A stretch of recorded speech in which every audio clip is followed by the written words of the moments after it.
Good morning, friends, and welcome to Gardening with Creekside. Today we are going to take a tour of the signature garden here at Creekside Nursery in Dallas, North Carolina. Of course, this is a display garden that is free and open to the public. So if you are in the area when we are open Wednesdays through Saturdays, we would love for you to come and take a walk through the gardens. It is definitely a garden for inspiration and ideas, and just simply to be in a nice, quiet space of nature that is fantastic. So we are going to do this tour because we have not done a tour of the whole garden. And, you know, as May is coming to an end and June is knocking on the door, it is a lovely time here in the garden. Things are awake and growing. They're not at their full maximum potential as far as like the annuals. Give them a couple of more weeks, probably a month or so. They will be glorious for the Creekside Signature Experience at the end of June. So yeah, we're just gonna have a fun time walking through the gardens. We have a little bit of everything here in the gardens, from the corner garden that really supports and embraces wetness and moisture, because we have springs and water flowing through there. So those plants love to have nice damp conditions.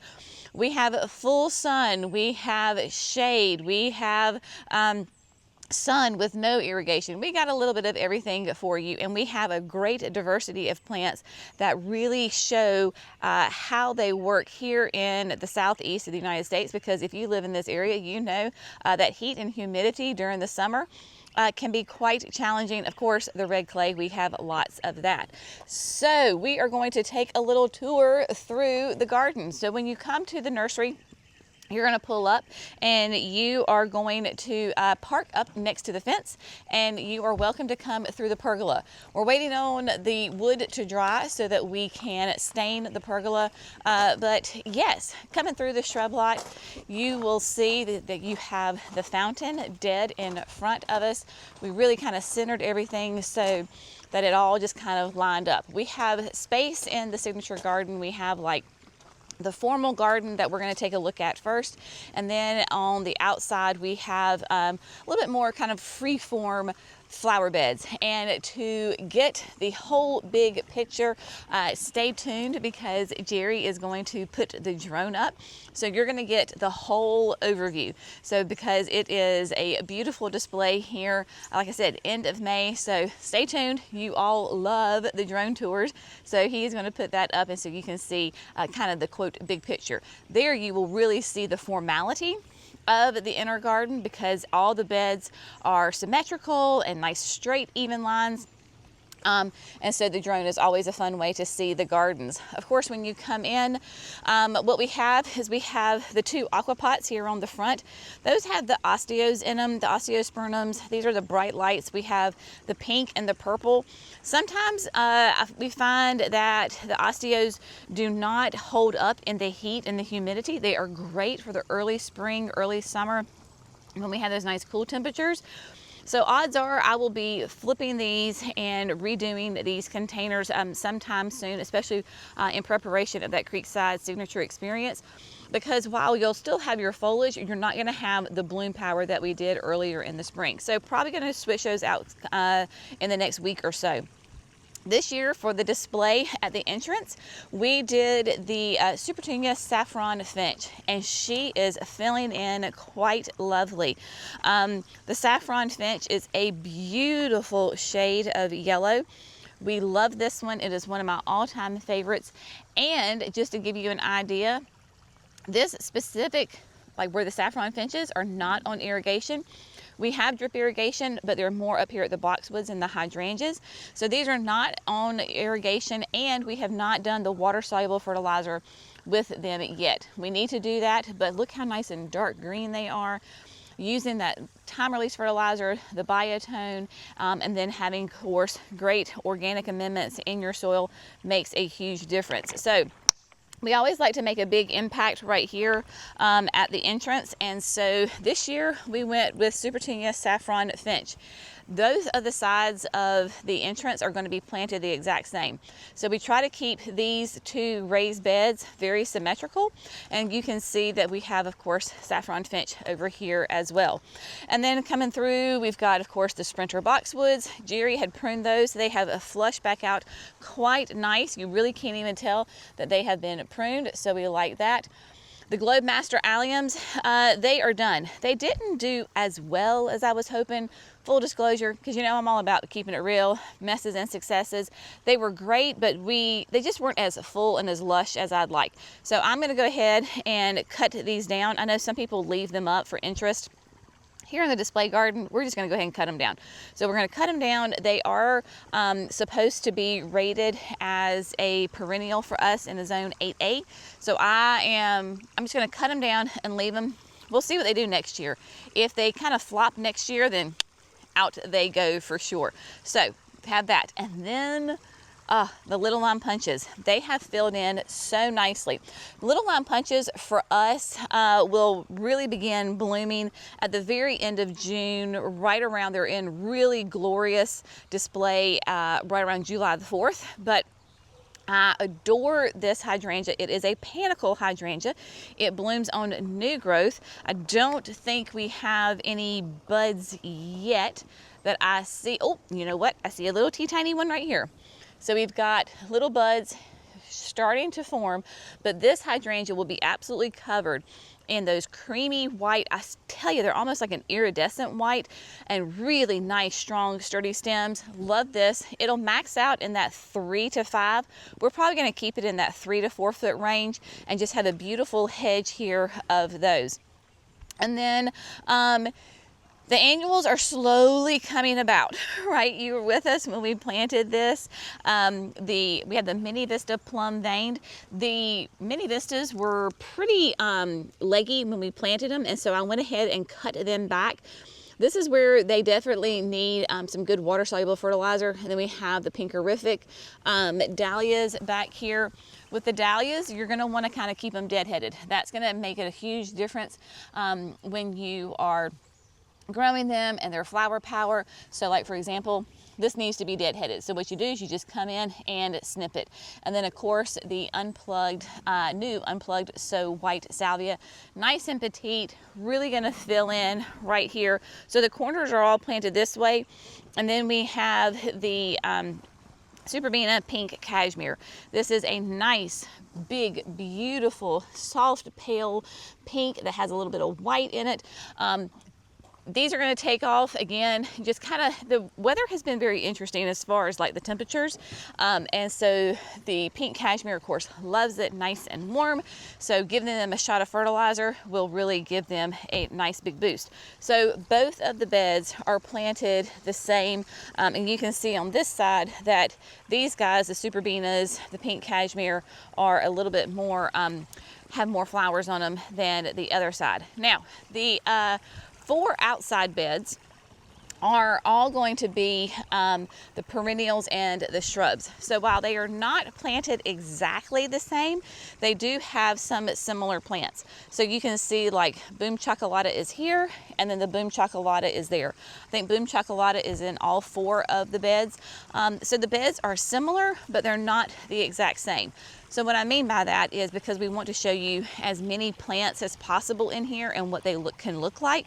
So while we do have some plants that repeat, like the Boom Chocolata, in other beds, like in other plants, like everybody has a baptisia, but they're different baptisias. Everybody has a hydrangea, but they're different hydrangeas.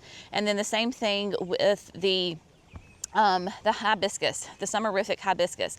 Everybody has a hibiscus, but they are different ones. So in this bed, my gosh, they are happy for sure. So you've got the luminary phlox right here. You've got Monarda. This is going to be that upscale, that red velvet. She is just beginning to start to bloom. Beautiful, nice red flowers. Of course, your hummingbirds, your pollinators love these plants. So here they are. And then we have my favorite, the gardenias, right? So this is Pillow Talk, and Pillow Talk is doing really well. Now keep in mind that these plants, this is going into their second summer. They've only been in here a relatively short amount of time. But my gosh, y'all, I cannot wait, because look at all of those buds that are on this pillow talk. They are all over. And we have 3 pillow talks in here, and they are all covered in those flower buds. And then we have gorgeous, beautiful, summerific hibiscus. This is going to be, I believe this is Holy Grail. I can't see where my tag is, but I'm pretty sure this is Holy Grail, which is going to be, of course, that nice dark near black foliage, doing great. And then it will have those nice red flowers, and really fun. The yarrow firefly peach sky is doing quite nice. We'll go over there in just a second. This is the limelight prime hydrangea. Look at that, my goodness, nice and big. And then we have the oh my gosh, where is my tag here? This is, oh yeah, Princess Bride. So Princess Bride eucomis, this is like a pineapple lily. So they are going to have, got 3 of them right here. Nice, big, beautiful, like pineapple, they look like pineapple flowers. They're so cool. And these have grown really nice and are filling in quite lovely.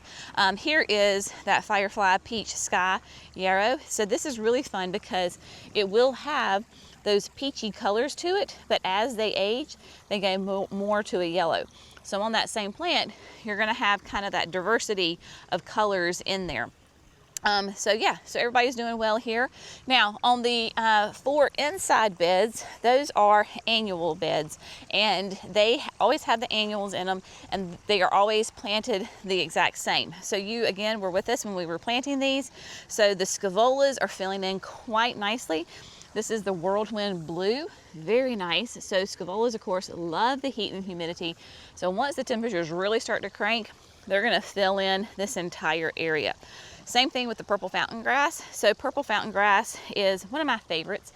I love having grass in the garden because it brings texture and movement.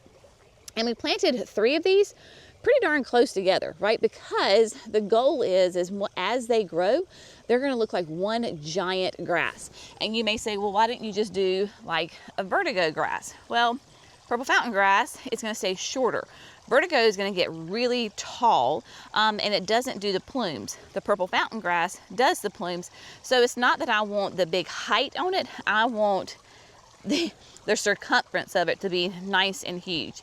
And then some of my favorite, we are using tons of this year, the new Color Blaze Mini Me Chartreuse coleus. This is such a great coleus. I mean, look at that pop of color. You can see it from a long distance away. And last year we paired it with the new, this is the Aromagica purple. This is the heliotrope. Both of these plants are new this year from Proven Winners. And my gosh, y'all, I love this plant. This heliotrope is amazing. It will keep this beautiful dark foliage all the way up through November, continuously putting on these massive, deep, dark purple flowers. It is a fantastic plant. So the idea is that we think long term when we plant this, that this bed, once they get cranking, you're not going to see any soil. You're not going to see any kind of mulch. Hopefully though, we'll keep a nice line right here because when Chandler comes through to maintain the edge of the grass, I don't want the plants to come over. Learned that last year to give him some room so he doesn't have to worry about chopping the plants. So all of the 4 inner beds are planted the exact same. Of course, then we have the rockin' salvia. This is the unplugged blue. Those rockin' salvias will get huge. I mean, they will get ginormous. Has a nice kind of blue-green foliage. The irrigation was on this morning, so everybody's a little damp. But the pollinators love this plant. I like having the blue in the garden, and having them this close together, they will form an absolute huge hedge. This is definitely going to be my tallest plant in the garden. So there's going to be a nice hedge of those guys, just this nice big ribbon. So the idea with these beds is that the center basically is the tallest, and then we work our way down from each side. The Wedgewood Pink, this is the new Angelonia from Proven Winners as well. It is a really sweet bicolor with that pink and white. Think of it like a summer snapdragon in a way. And again, pollinators love it. And then one of my all-time favorites is the pentas. This is the Sunstar Rose. Again, huge pollinator attractor. It's like the heliotrope. You don't have to deadhead it. It just, as it grows, it will kind of what we call bury its dead. So like right here, you can see these were the old blooms right here, and then the new growth is coming up. So it's going to hide these old dead blooms with the new blooms. As a southerner, as a girl from North Carolina, I'm always thinking, okay, what plants do Japanese beetles not like, right? Because that's a huge deal for us. Japanese beetles are just a constant thorn in our side in the summertime. And the Japanese beetles do not like any of these annuals. So praise the Lord for that. We don't have to worry about them coming and trying to devour the plants. The only one that could possibly be an issue might be the dahlias, because dahlias, sometimes they will go to them. Last year they didn't affect the pinkerifics. We will see, but we do have a little pocket of the pinkerifics down there, right there at the grass as well. I don't think I told you that. So you can see where the pinkerifics are right here. And so with each bed, they mirror each other. So of course you've got the scaevolas, the pinkerifics. So they're nice and balanced and evenly planted. And then around the fountain, this year we went with the Supertunia Pink Tiara.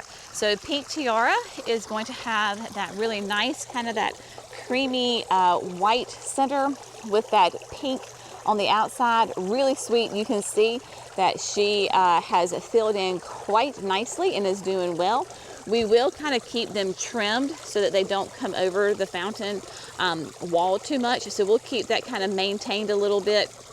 But other than just giving them some good water-soluble fertilizer, then they are doing well. Thank goodness here in North Carolina, we really don't battle the budworms too terribly much. We will occasionally get them, but it's not something that we fight like other gardeners fight constantly. So that's kind of one of those things that is, the Japanese beetles are more of a pest for us than the budworms, but occasionally they will hit.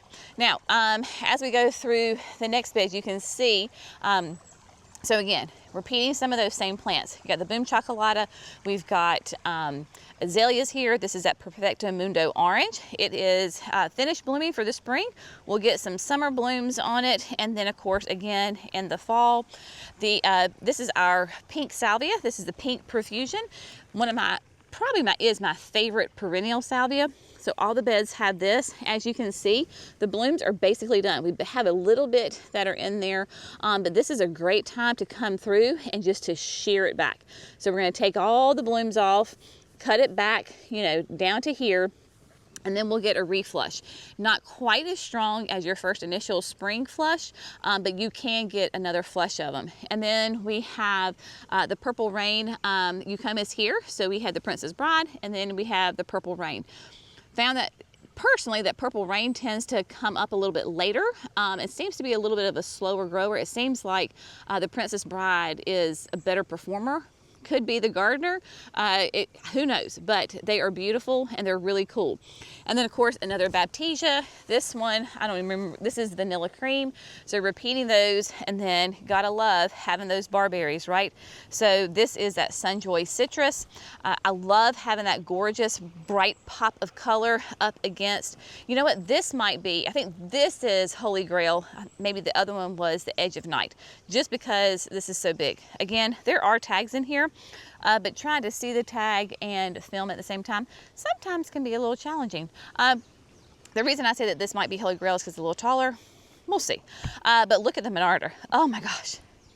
This is the raspberry. I love raspberry because it is such, oh my gosh, it is a great one. It's nice and tiny and petite. That bright pop of color is just absolutely gorgeous. Love that. Okay, I see a tag for this hibiscus. Y'all look over there at the corner garden right quick.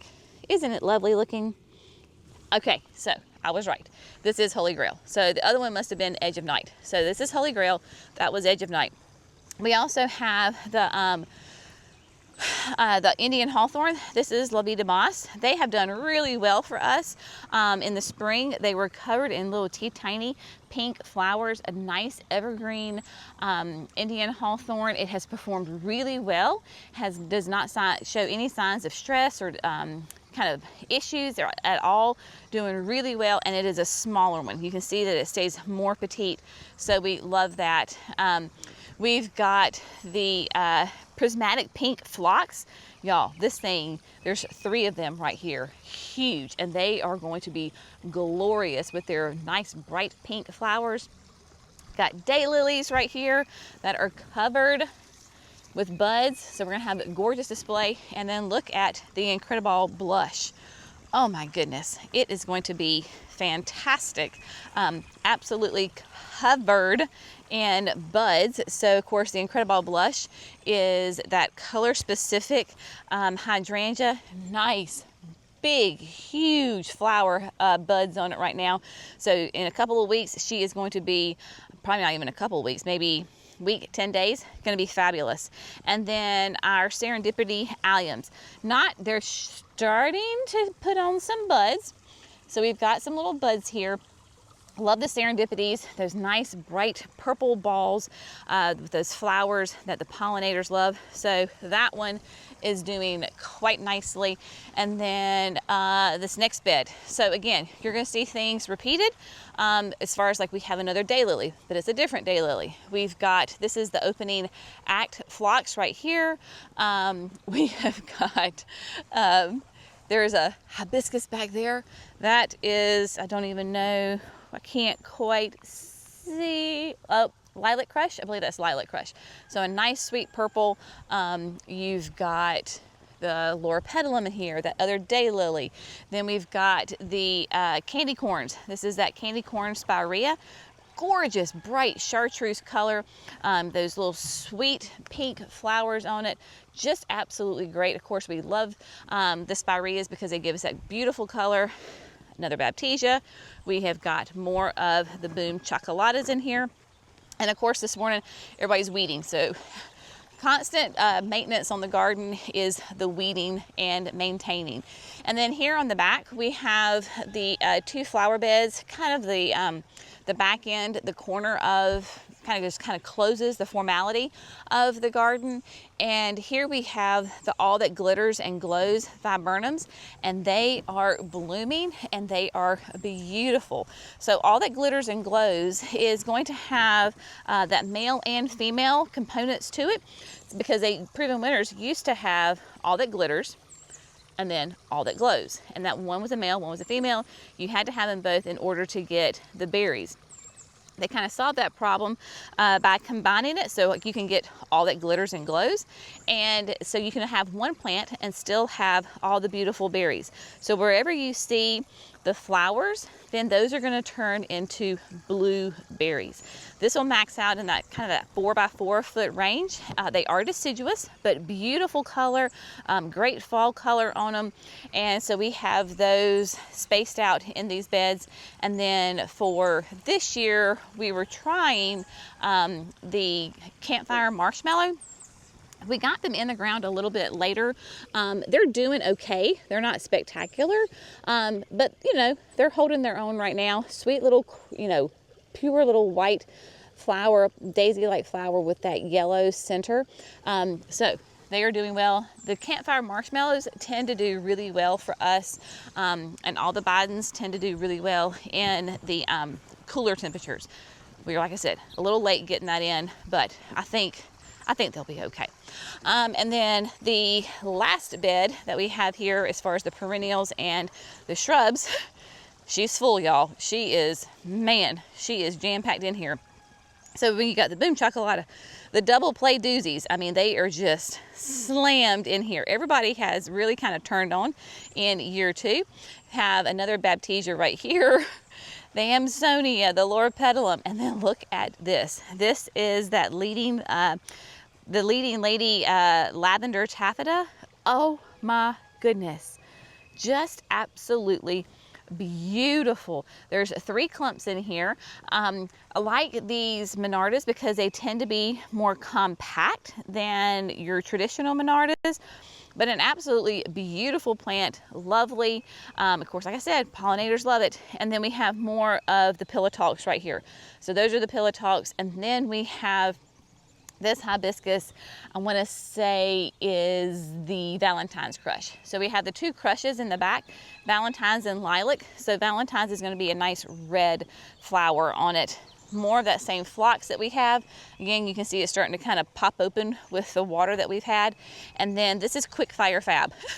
Quickfire Fab hydrangea, another panicle, just beautiful. One of the earlier blooming of your panicle hydrangeas. And so let's see if we've got buds. We do. So we've got buds down here. So hopefully she will be blooming for the signature experience. And then that other Achillea, this is the yellow one. And I'm gonna look at the name tag right quick because yes, Firefly Sunshine. So Firefly Sunshine, clearly gorgeous, sweet, nice, pretty yellow flowers on that. Yeah, so those are those beds. And then the creek bed, bless its heart, y'all. If you're familiar with the history of Creekside, at least in the last year, you know that last year we had 2 pretty big kind of flooding events through here because the creek is literally like right there. That's where the creek is. 99.999% of the time, it is a very sleepy little creek. I'll show you, there's not a whole lot of water flowing through here. I mean, it really is a little sleepy little creek. But that 1,000th% of a chance that we get massive rain, and typically it's when we've had a ton of rain for an extended amount of time, and then you get a huge deluge and it just pours down. It will overflow. So last May, we had it overflow, and it was right where the aquapot is. So imagine the entire creek was that high and overflowing right through here. So this poor flower bed got hit twice last year with floods. And so it essentially wiped away all of the topsoil, and it is not on irrigation. So some of these shrubs were struggling. We've come back in, put lots of good compost, lots of good mulch. Everybody, I mean, like you look at the cleomes and they're nice and dark green. They're growing. You've got of course, the dahlias that are coming along quite nicely. So it's just gonna take some time. Even in a display garden, y'all, there are struggles. There are messes and successes. And this poor thing has struggled, but she's trying to come back. She is trying her best to come back. And then as we go around to what we call the nook, because it is this sweet little nook right here. This is where we hold like the opening ceremony of the signature experience. So where we'll have all the talks this year. So folks who were coming, so last year, of course, was the first time we had the signature experience.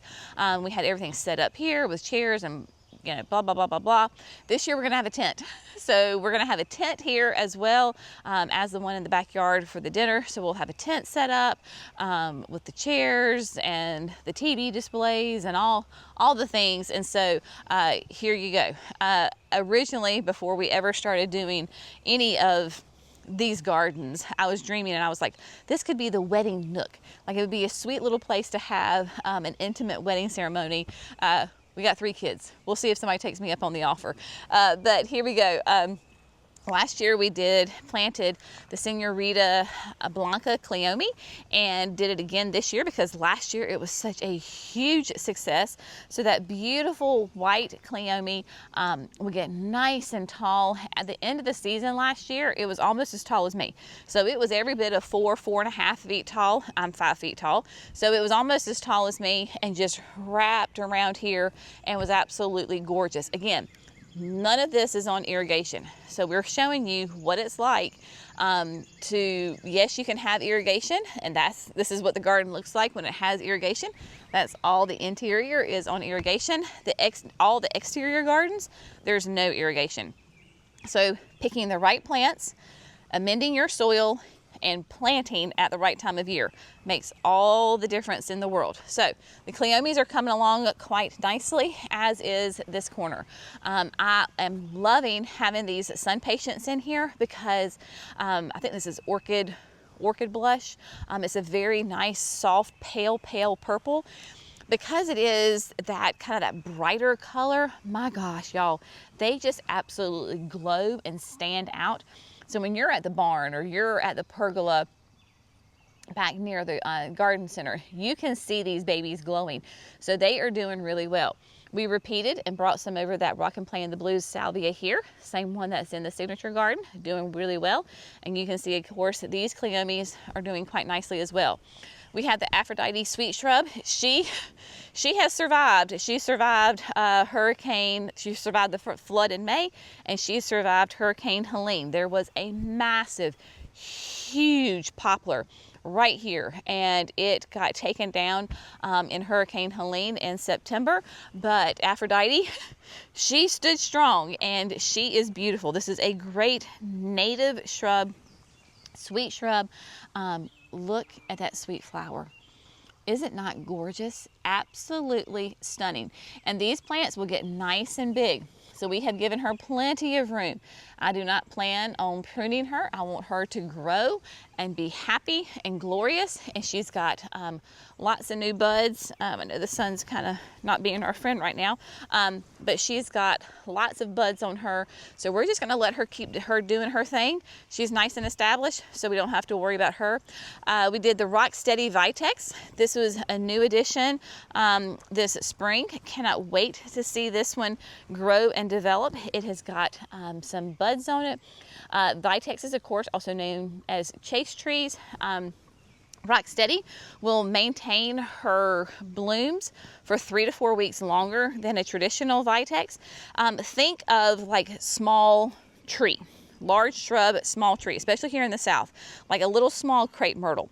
That's kind of what the shape of this will be. And just to kind of prove my point, that is the butt of the poplar tree. So this is where, imagine, because it fell, so it was actually here, so there was this massive crater from the root ball. Somehow, I don't know how, but Aphrodite hung on, but everything else here was just this massive, huge root ball. We were just leaving that in where it is, so that kind of holds the bank right here, but the tree went from here like all the way down. It was massive. So if you can like see this poplar tree right here, essentially it was like that size of a poplar tree.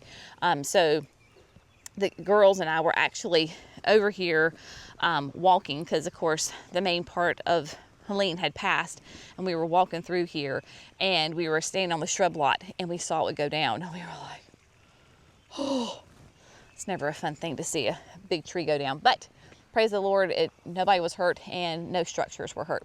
And then this is one of my favorite corners that we have recently planted, and cannot wait to see this one develop, especially not only just this summer with the annuals in here, but also throughout the coming years. So of course, bringing that orchid, bringing it all the way through. The double up rose begonia, that pink begonia, it is great, drought tolerant, easy peasy. Repeating the mini-me chartreuse, again, this will fill in, it has a nice carpet. And then all of the hydrangeas behind the midnight redbud is the Tough Stuff hydrangea. So this is a great lace cap hydrangea. It is pH dependent, so right now they're kind of more of a pink. I'm thinking it must have something to do with like the biotone fertilizer, because all of our new hydrangeas that have been planted are more pink. Typically we're very acidic, so they will turn that blue purple, but great serrata hydrangea. You don't need to prune it whatsoever because it blooms on that old growth. So you just want to leave it alone, that's my kind of hydrangea. And then having it here, it's nice and protected, so it will just grow and flourish, especially if we can keep them, it's being real, y'all. You can keep them alive the first year because they're not on irrigation, so that's what makes it a little iffy. If we go into a hot, dry spell, we're gonna have to water them. But I tell people, if you have these hydrangeas or any kind of shrub, first year, keep them alive. keep them alive, and then year 2, those roots are going to be more established. They're going to start growing. They're going to start creeping a little bit. That year 3, that is when they leap. And as far as a signature garden is, we're in the creep year. So we're coming out of the creep and going into the leap. So I can't even imagine what it's going to look like next year. It's going to be amazing. And then we developed the last part of the gardens that's recently that we developed, of course, was this hill. So Jackson, our 15-year-old son, cleared out the underbrush of this hill for us in the late winter. And so we are developing this. So we will do most of the planting in here in the fall, again, because it's going to be those shrubs. It's going to be those perennials. It's not on irrigation. I don't want to plant this now going into the summer because the heat will just be too much for the plants. Here in the southeast, we like to do the vast majority of our planting of those trees and shrubs. We want to do that in the fall and the winter. Now, if you're up north and you're in Michigan, guess what? You're not planting trees and shrubs in the winter because you're covered in snow.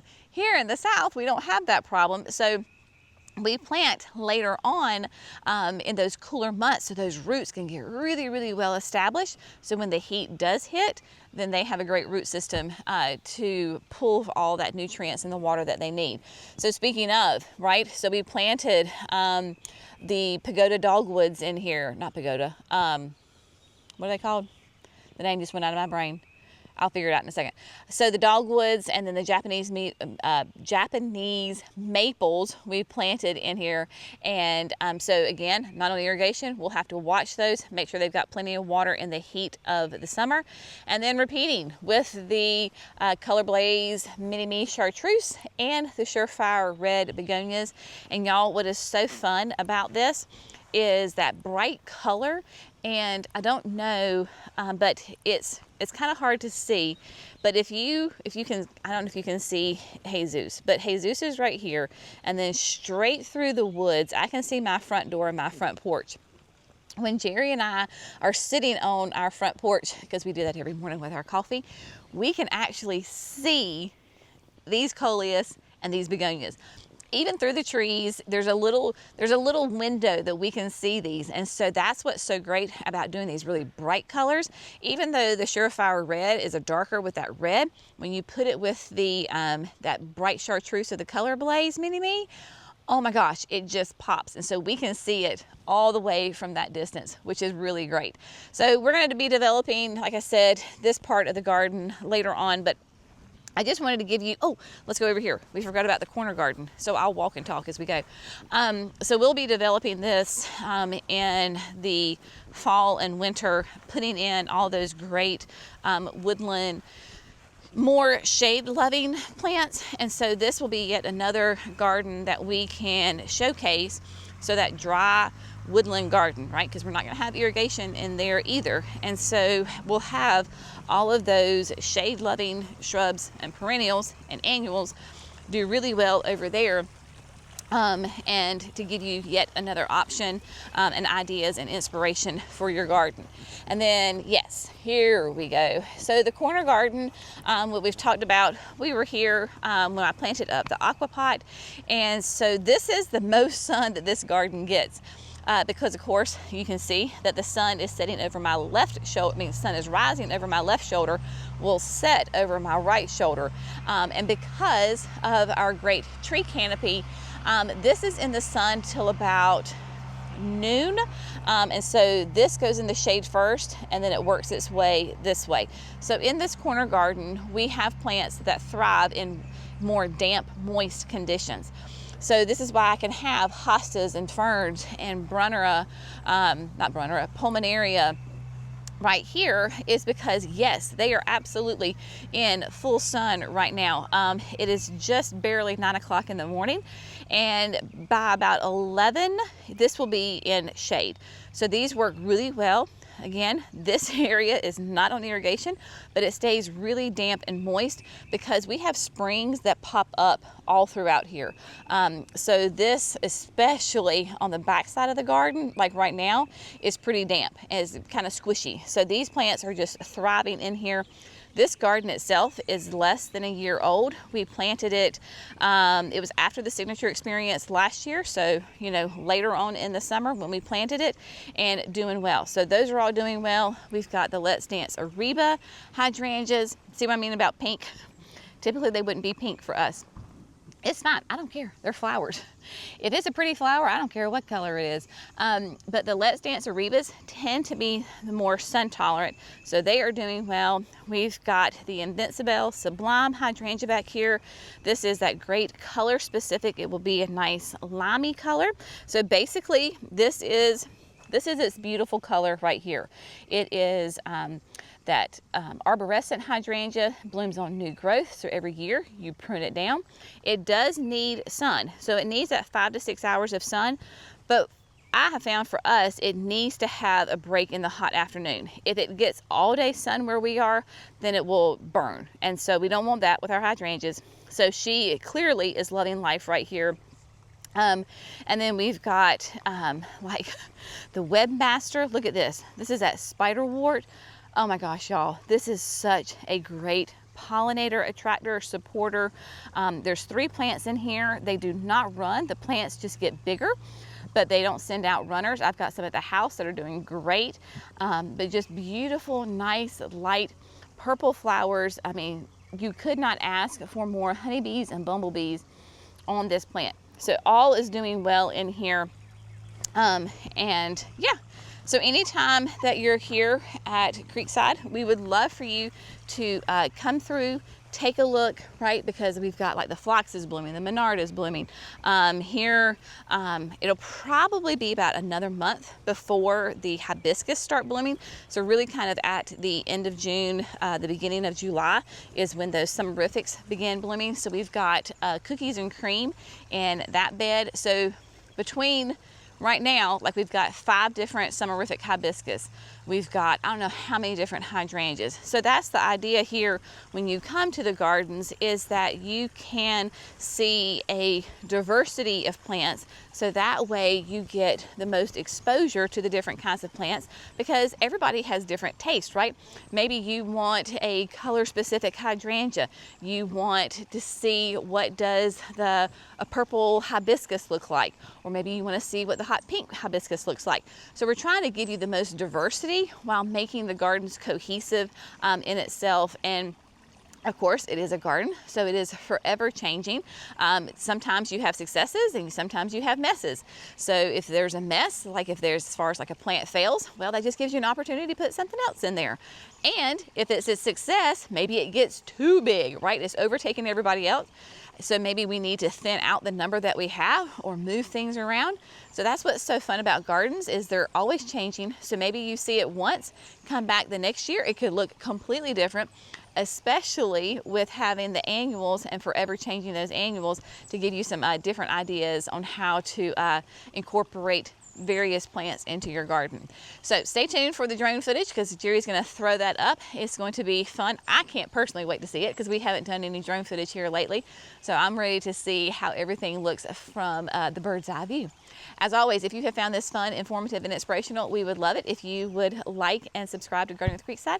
That way you don't miss those 5 videos that we do each and every week. But y'all have an amazing day. Stay tuned for some fun flyovers, and we'll see you in the next video. Bye, friends.